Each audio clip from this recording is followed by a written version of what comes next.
Dahil sa tato sa hita, buking na buking. Paolo at Kimi magkasama na nag-gym.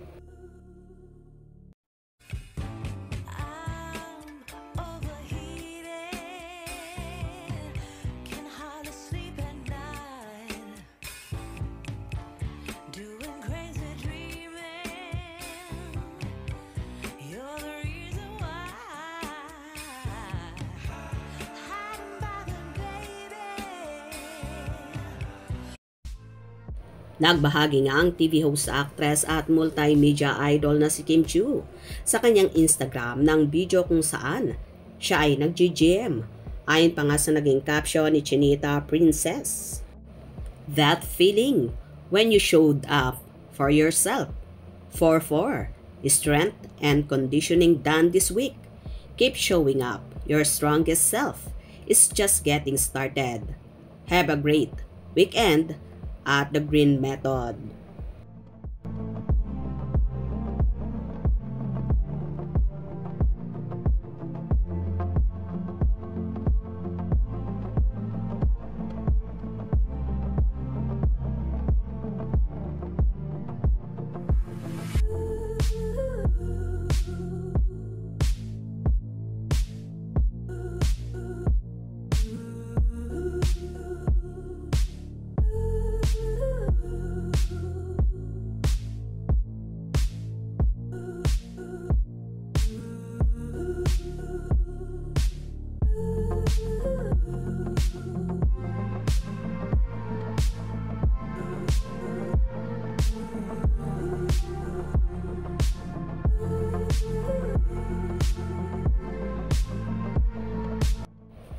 Sa naturang video ay matatanaw mo na may kasama si Kimi sa kabilang side niya na di naman nakikita ang mukha dahil natatakpan ng gamit-gamit ni Kimi na weights.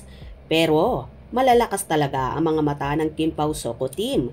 Hindi man nakita ang mukha ni Paolo Pogi Abilino. Nabuking at naispata naman ang kanyang tato sa binti na tanging si Paolo lang ang merong ganitong tato. Kaya naman hindi makakatanggi na magkasama ang Kim Pao at magkasama sa iisang gym.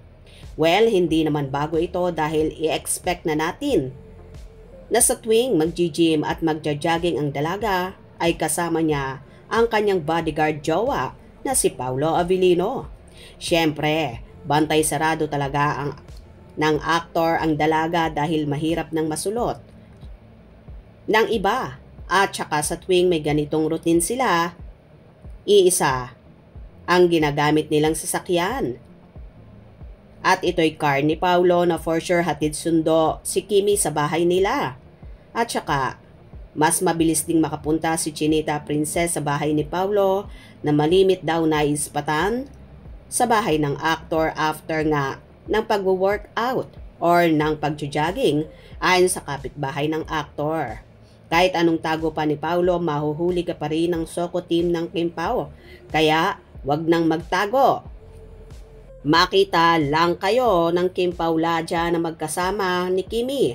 Happy na ang buong universe at supporters nyo. Kaya enjoy nyo na lang ang fitness goal routine nyo everyday. Hope you enjoyed. Please subscribe for more info.